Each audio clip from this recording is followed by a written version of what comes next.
नमस्कार, आप देख रहे हैं स्पेशल रिपोर्ट और आपके साथ में विजेंद्र सोलंकी। अमेरिका अपनी पूरी ताकत के साथ ईरान पर अटैक को तैयार हो चुका है। USS Abraham Lincoln, USS Tripoli, USS George Bush इस समुद्र में ईरान के नजदीक पहुंच रहे हैं। 50,000 सैनिक पहले से तैनात, 10,000 सैनिक पहुंच रहे हैं और निशाने पर है ईरान में न्यूक्लियर हथियार बनाने का सामान। खार्ग आइलैंड पर कब्जा और केशम आइलैंड के जरिए हॉर्मुज पर कंट्रोल। मकसद ईरान के तेल भंडार को कब्जाना और हॉर्मुज को खुलवाना।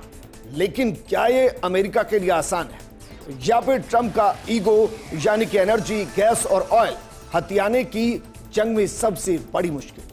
क्योंकि ईरान कह रहा है कि आने दीजिए अमेरिकी सैनिकों को, सबको दफन कर देंगे। यानी ईरान झुकने वाला नहीं, ट्रंप सुनने वाला नहीं और इस स्थिति में महायुद्ध रुकने वाला नहीं। इस युद्ध में क्या जब अमेरिकी कमांडो का सामना ईरान के गोरिल्लाओं से होगा, तो क्या वियतनाम और अफगानिस्तान की तरह अमेरिका जंग को लंबा खींचने को मजबूर हो जाएगा या जंग में फंस जाएगा? आज आपको बताएंगे, अगर जमीनी जंग हुई तो फिर क्या होगा।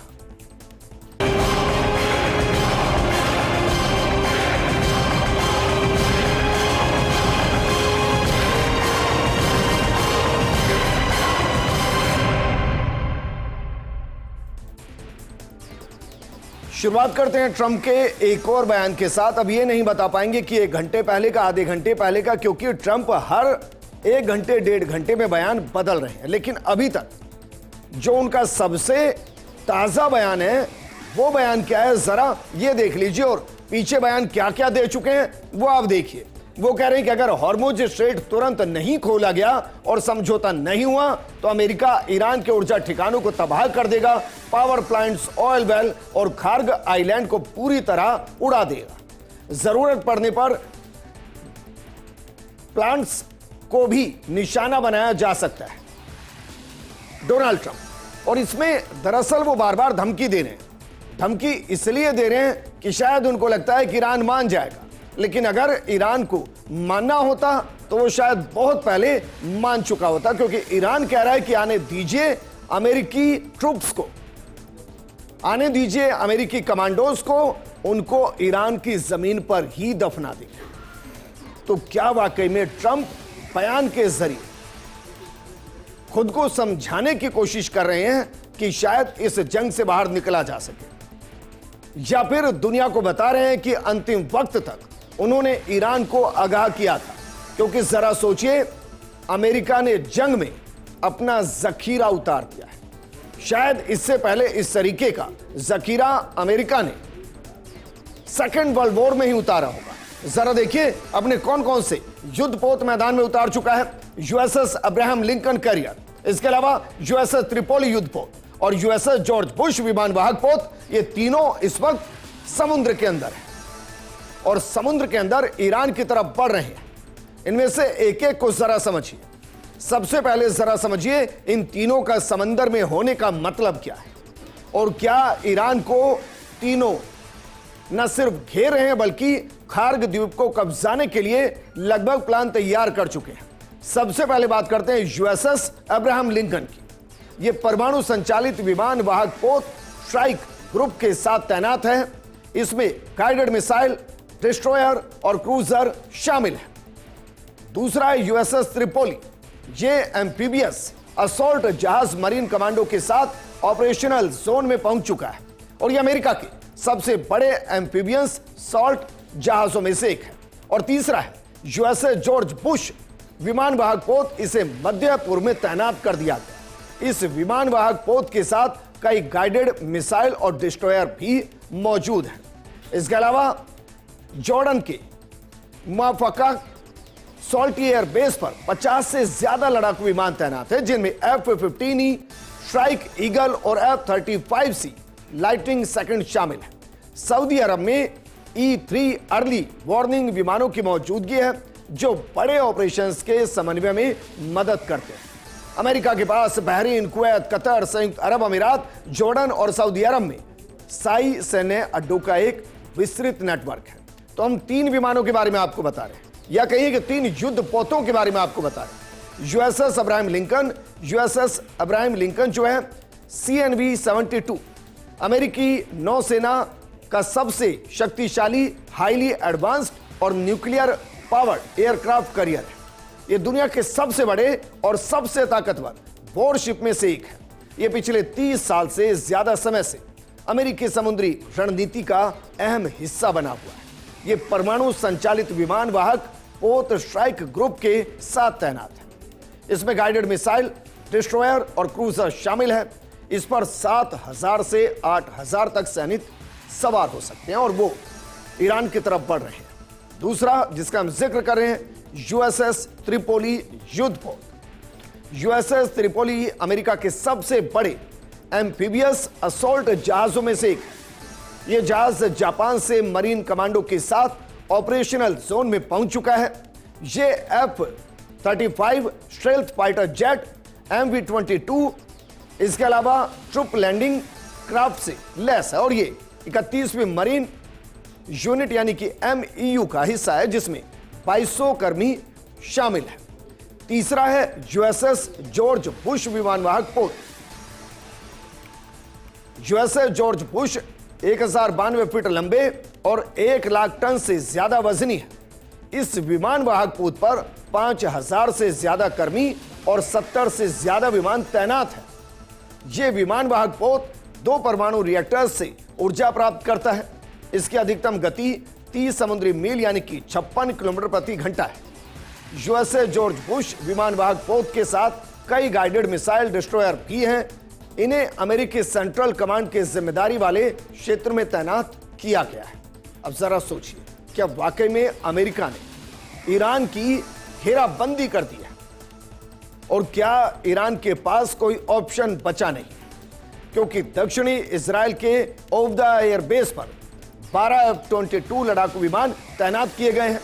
कतर का अल उदैद एयर बेस, जो मिडिल ईस्ट में सबसे बड़ा अमेरिकी बेस है, यहां लगभग 10,000 सैनिक और भारी मात्रा में विमान तैनात हैं। अमेरिका ने कुवैत में कैंप अरिफजान और अली अल सालेम एयर बेस को लॉजिस्टिक और सैन्य अभियान केंद्र बनाया है। सऊदी अरब के प्रिंस सुल्तान एयर बेस पर लड़ाकू विमानों की बड़ी टुकड़ी तैनात है। पेरिस स्थित अमेरिकी नौसेना के बेड़े से समुद्री अभियानों पर नजर रखी जा रही है। जॉर्डन के सॉल्ट एयर बेस पर 50 से ज्यादा लड़ाकू विमान तैनात हैं, जिनमें F-15E स्ट्राइकर ईगल और F-35C लाइटनिंग II शामिल है। ईरान के खिलाफ अमेरिका की तैयारी लगभग पूरी हो चुकी है, लगभग, क्योंकि 3500 अमेरिकी सैनिक यूएसएस त्रिपोली युद्धपोत पर सवार होकर जापान से मिडिल ईस्ट पहुंच गए हैं। ये 31वीं मरीन एक्सपेंडिशरी यूनिट के सैनिक हैं, जो समुद्री अभियान के लिए हमेशा तैयार रहते हैं। 2500 अमेरिकी सैनिक यूएसएस बॉक्सर युद्धपोत में सवार होकर साउदर्न कैलिफोर्निया से निकल चुके हैं और ये अप्रैल में मिडिल ईस्ट पहुंच जाएंगे। ये 11वीं मरीन एक्सपेडिशनरी यूनिट के सैनिक हैं और 3000 सैनिकों को कभी भी एयर ड्रॉप किया जा सकता है। 82वीं एयरबोर्न डिवीजन के ये सैनिक पैराशूट के जरिए जमीन पर लैंड होकर टारगेट पर कब्जा करते हैं। अमेरिकी अखबार वॉल स्ट्रीट जर्नल के मुताबिक अमेरिकी रक्षा विभाग पेंटागन मिडिल ईस्ट में 10,000 अतिरिक्त जमीनी सैनिक तैयार करने की तैयारी में है। अमेरिकी आर्मी से retired lieutenant colonel Daniel Davis मानते हैं कि इतनी सेना किसी छोटे टारगेट पर कब्जा करने के लिए काफी है। इसी महीने अमेरिका ने साउथ कोरिया में एक सैन्य अभ्यास किया, जिसमें एयरफोर्स, नेवी और थल सेना की साझा ड्रिल कराई गई, ताकि असली ऑपरेशन की तैयारी पुख्ता की जा सके। तो क्या वाकई में खार्ग द्वीप को कब्जाने की प्रैक्टिस अमेरिका पहले ही कर चुका है और क्या बस उसको एग्जीक्यूट करना बाकी है? आखिर अमेरिका का प्लान क्या है? ट्रंप बार बार बयान बदलते हैं, 10 दिन का वक्त देते हैं, तीनों युद्धपोतों को मैदान में उतारते हैं, स्पेशल यूनिट्स को उतारते हैं। क्या वाकई में ट्रंप ये 10 दिन सिर्फ दुनिया को इस भ्रम में रखने के लिए कि समझौते हो रहे हैं और दरअसल जंग की असली तैयारी हो रही है? अमेरिका का प्लान क्या है? दरअसल रिपोर्ट्स के मुताबिक अमेरिका कई विकल्पों पर विचार कर रहा है। इनमें ईरान के प्रमुख तेल निर्यात टर्मिनल खार्ग द्वीप पर हमला करके उसको कंट्रोल करना, डायरेक्ट द्वीप पर कार्रवाई और हॉर्मुज के पश्चिम छोर के पास स्थित अबू मूसा और अन्य छोटे द्वीपों पर कब्जा करना शामिल है। इसके अलावा बिना जमीनी सैनिक भेजे व्यापक हवाई हमलों के जरिए ईरान की क्षमताओं को कमजोर करने का विकल्प भी इस वक्त विचाराधीन है। व्हाइट हाउस के प्रेस सचिव कैरोलिन लिविट ने चेतावनी दी, यदि समझौता नहीं हुआ तो अमेरिका पहले से ज्यादा कठोर कार्रवाई कर सकता है। इस बीच अमेरिका ने क्षेत्र में अपनी सैन्य मजबूती बढ़ाना शुरू कर दिया है, जिसमें समुद्री अभियान दल और 82 एयरबॉर्न डिवीजन की तैनाती शामिल है। ट्रंप के पास वैसे भी विकल्प नहीं है। विकल्प इसलिए नहीं क्योंकि अमेरिका के अंदर व्यापक स्तर पर ट्रंप का विरोध हो रहा है और वो इस जंग को नाजायज ठहरा रहे हैं। सिर्फ इतना नहीं, मिस्र इस जंग को सही नहीं मानता। स्पेन ने अपने एयर स्पेस को अमेरिका के लिए बंद कर दिया है। लेकिन इन सबके बीच में अमेरिका के संभावित टारगेट क्या है?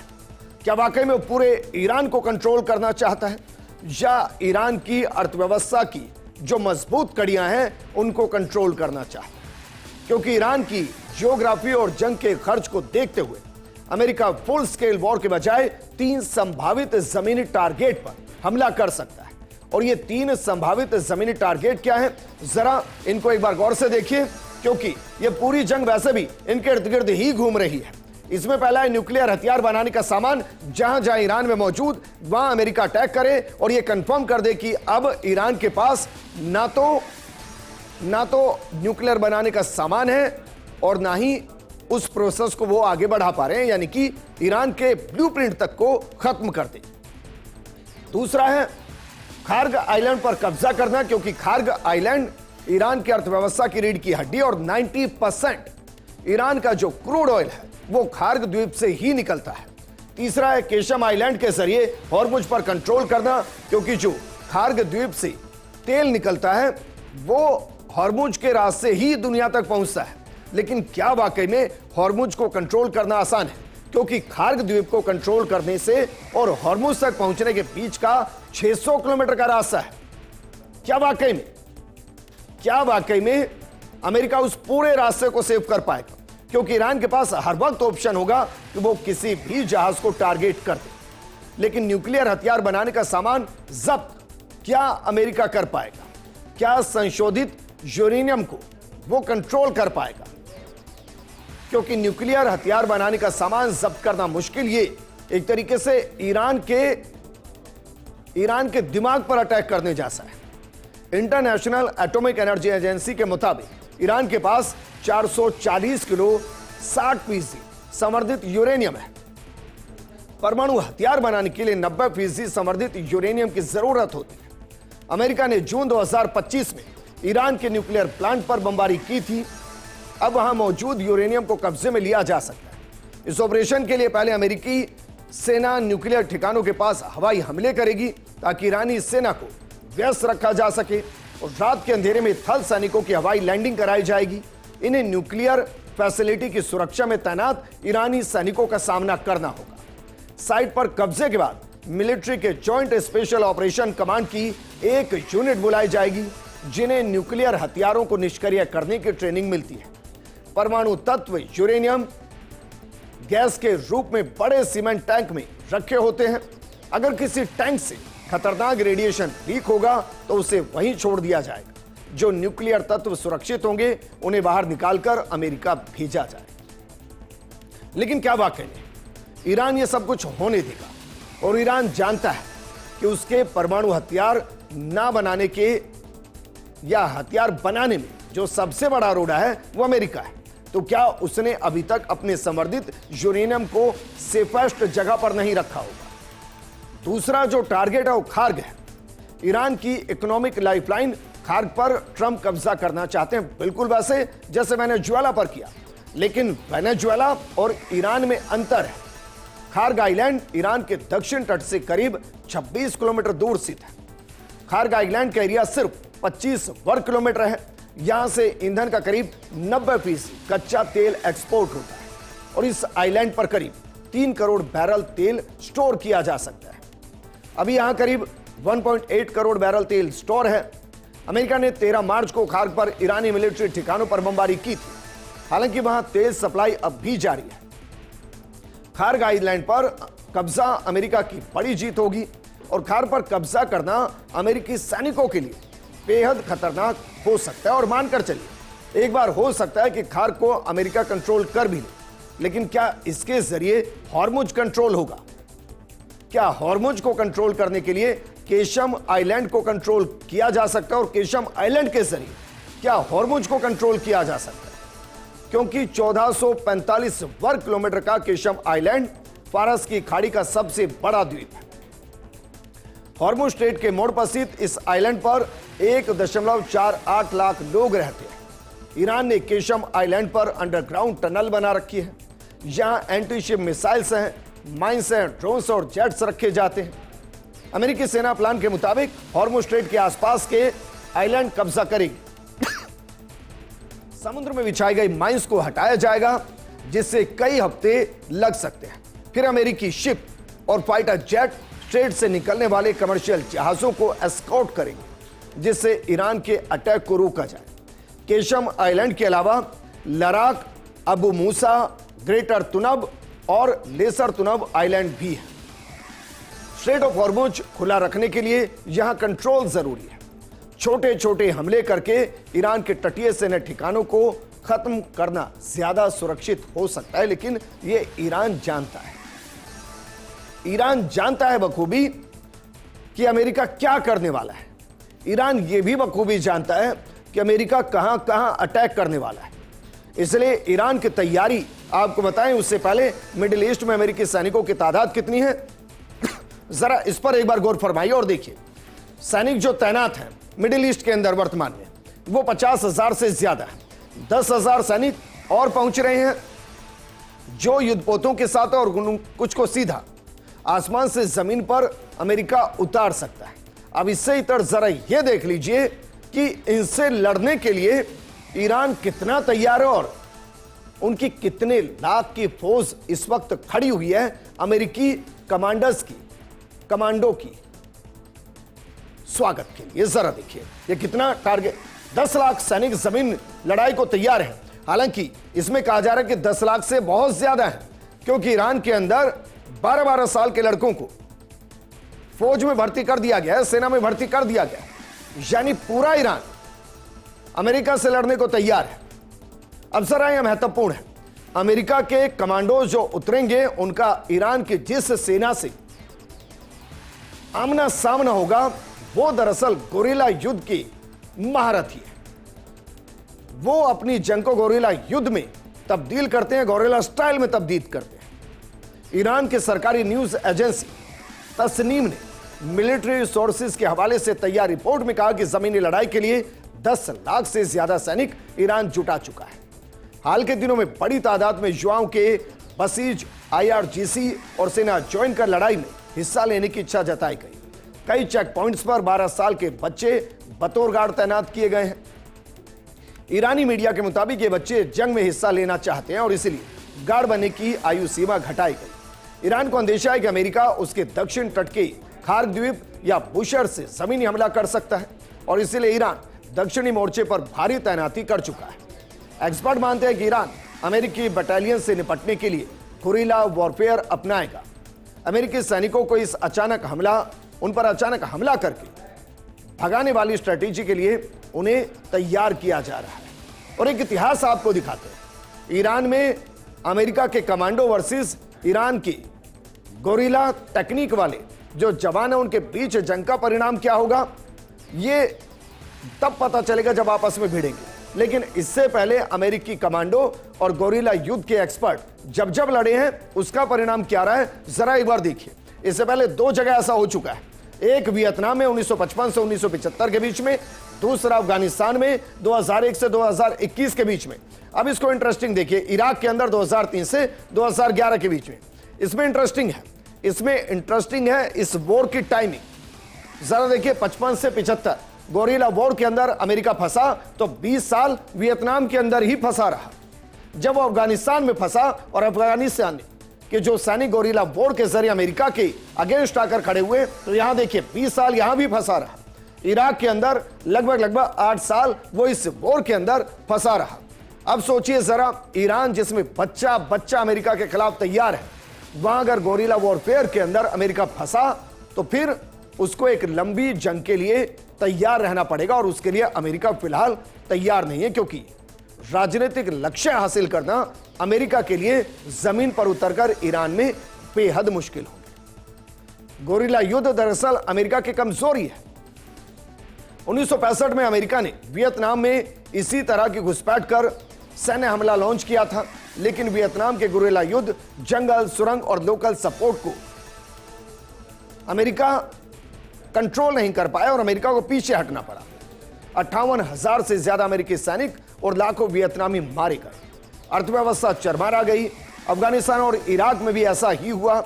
मिडिल ईस्ट एक्सपर्ट मानते हैं कि ईरान पर ग्राउंड अटैक उन्हें सरेंडर करने पर मजबूर नहीं करेगा, बल्कि उकसाएगा, जिससे संघर्ष और ज्यादा बढ़ता चलाएगा और अमेरिका की समस्या और ज्यादा बढ़ती चली जाएगी। और इसका इशारा ईरान भी दे रहा है। अमेरिका कह रहा है सब कुछ तबाह कर देगा, और ईरान क्या कह रहा है, इन युद्धपोतों के पहुंचने के बाद, अमेरिका की सेना के वहां पहुंचने के बाद, अगर ईरान के समुद्री तट या द्वीप पर हमला हुआ तो फारस की खाड़ी और हॉर्मुज स्ट्रेट को नेवल माइन से भर देंगे। ईरानी सिक्योरिटी काउंसिल वो कह रहे हैं कि हम जंग में तो उतरेंगे ही, उसके बाद समुद्र के अंदर इतने नेवल्स माइन भर देंगे कि वहां अगर कोई जहाज पहुंचने की गलती करेगा तो वो उसके लिए पूरे तरीके से कब्रगाह बन जाएगा, वहां से वो जहाज लौट नहीं पाएगा। और इसलिए ईरान ने खार्ग और हॉर्मुज दोनों की किलेबंदी कर दी है। ईरान ने खार्ग आइलैंड पर किलेबंदी कर ली है। चारों तरफ तलहटी पर एंटी आर्मर और एंटी पर्सनल माइंस बिछा दी है। कंधे से दागी जाने वाली मिसाइल्स, मैनपैड्स की तैनाती कर दी है। रेवोल्यूशनरी गार्ड्स और अतिरिक्त सैनिक भेज दिए गए हैं। आसपास जाल और छिपे हुए हथियार लगाए गए हैं। पहले से मौजूद एयर डिफेंस को और मजबूत किया गया। खार्ग अब एक कील जोन बन चुका है। जहां जो आएगा वो मरेगा, एक तरीके से किल जोन है। अमेरिकी सैनिकों के लिए यहां उतरना बेहद महंगा पड़ सकता है। ईरानी संसद के स्पीकर मोहम्मद बगैर गालिबफ ने चेताया कि अगर अमेरिका ने खार्ग पर हमला किया तो जवाब में उसके सैनिकों और अहम ठिकानों को निशाना बनाया जाएगा। हॉर्मुज स्ट्रेट पर भी ईरान ने मुस्तैदी बढ़ा दी है। ओपन सोर्स इंटेलिजेंस के मुताबिक ईरान ने हॉर्मुज में करीब 12 नेवल माइंस बिछाई हैं और ये महम 3 और महम 7 टाइप की अंडर वाटर माइंस है, जो छोटी शिप्स से छोड़ी गई है, लेकिन विध्वंसक है, क्योंकि ईरान अस्तित्व बचाने की जंग लड़ रहा है। वो ट्रंप की तरह कुछ पाने की जंग नहीं, वो अस्तित्व बचाने की जंग में है। ईरान जानता है कि अमेरिका और इजराइल के साथ बेहतर हथियार, एयरक्राफ्ट और टेक्नोलॉजी है, इसलिए उसने सर्वाइवल करो और बोर की कॉस्ट बढ़ाओ की स्ट्रेटजी अपनाई है। Missile, drone, mines, fast boats और सैनिकों को मिलाकर ईरान एक ऐसा बेमेल जाल बुन रहा है जो अमेरिका और इजराइल को सोचने के लिए मजबूर करेगा। मीडिया रिपोर्ट्स के मुताबिक ईरानी रणनीतिकारों का मकसद साफ है कि जंग तब तक जारी रहेगी जब तक दुश्मन की सेना और अर्थव्यवस्था थक ना जाए। ईरानी विदेश मंत्री अब्बास अरागची भी कह चुके हैं कि हमने 20 साल तक अमेरिका की हारों की स्टडी की है। हम तय करेंगे कि जंग कब और कैसे खत्म होगी। तो क्या वाकई में इस जंग के परिणाम के लिए दुनिया को विध्वंस देखना होगा, क्योंकि ईरानी संसद के अध्यक्ष साफ तौर पर कह रहे हैं कि ट्रंप को चेतावनी दी है। दुश्मन बातचीत की बात करता है, लेकिन जमीनी आक्रमण की योजना बना रहा है। अमेरिका संघर्ष विराम के लिए 15 सूत्रीय सूची के जरिए वो हासिल करने की कोशिश कर रहा है जो वो युद्ध से नहीं जीत सका। हमारी सेनाएं तैयार हैं, हम कभी अपमानित नहीं होंगे, अमेरिका को सबक सिखाएंगे। अमेरिका के क्षेत्रीय सहयोगियों को भी हमेशा के लिए सबक सिखाया जाएगा। और इसीलिए अमेरिकी सैनिकों के बंधक बनने का खतरा ईरान के अंदर बहुत ज्यादा है। ईरान में जमीनी हमले के लिए अमेरिका ने अपने 1,70,000 सैनिक उतारे हैं और ईरान उससे 4 गुना बड़ा है, यानी सैनिक भी ज्यादा भेजे नहीं होंगे, जिससे हताहतों का खतरा भी ज्यादा होगा। खार्ग, केशम सहित हॉर्मुज स्ट्रेट के आसपास के सभी द्वीप ईरान की मिसाइल की रेंज में आते हैं। वहां सैनिक उतार देने के बावजूद कब्जा कर लेना इतना आसान नहीं होगा। एक्सपर्ट का मानना है कि अगर अमेरिका खार्ग द्वीप पर सैनिक भेजता है तो ईरान उन्हें बंधक बना लेगा और अमेरिका को हो सकता है ईरान के साथ समझौते करने पड़े। इससे इतर अमेरिका के साथ पहले नेटो ने ना की, अब स्पेन ने अपने एयर स्पेस को बंद कर दिया है। अमेरिका के लिए मुश्किल बड़ी है। स्पेन ने ईरान के खिलाफ युद्ध में शामिल अमेरिकी सैन्य विमानों के लिए अपना एयर स्पेस बंद कर दिया है। साथ ही मिलिट्री बेस के इस्तेमाल पर भी रोक लगा दी है। स्पेन के रक्षा मंत्री रोबलेस ने कहा कि वो अपने एयर स्पेस और अन्य ठिकानों का इस्तेमाल ईरान से जुड़े किसी भी सैन्य अभियान के लिए नहीं होने देंगे। इस फैसले के बाद अमेरिकी विमानों को अपना रास्ता बदलना पड़ेगा। स्पेन की अर्थव्यवस्था के मंत्री कार्लोस ने भी फैसले का समर्थन किया। कार्लोस ने कहा कि उनका देश ऐसे युद्ध का साथ नहीं देना चाहता जो बिना वजह शुरू किया गया हो और कानून के खिलाफ हो। वहीं ट्रंप ने इस फैसले के जवाब में व्यापार से जुड़े कदम उठाने की धमकी दी और यही ट्रंप की समस्या है कि जो उन्हें सही बताते हैं उन पर वो सीधे तौर पर टैरिफ लगाते हैं और टैरिफ से ही परेशान दुनिया अमेरिका से पहले से है। नेटो ट्रंप की धमकियों से परेशान है और छोटे देश इस बात से परेशान कि ना जाने ट्रंप कब अपनी ताकत का इस्तेमाल कर उनके देश को और उनके देश के रिसोर्सेज को कब्जा ले, क्योंकि ईरान के साथ भी वही हो रहा है जो वेनेजुएला के साथ हुआ था। और इसीलिए अमेरिका धीरे धीरे इस जंग में अकेला पड़ता हुआ नजर आ रहा है और ईरान अपनी तरफ से पूरी तैयारी कर चुका है। इस प्रोग्राम में फिलहाल इतना ही। आप बने रहिए फर्स्ट इंडिया न्यूज के साथ, क्योंकि खबरों का सिलसिला लगातार जारी है। नमस्कार।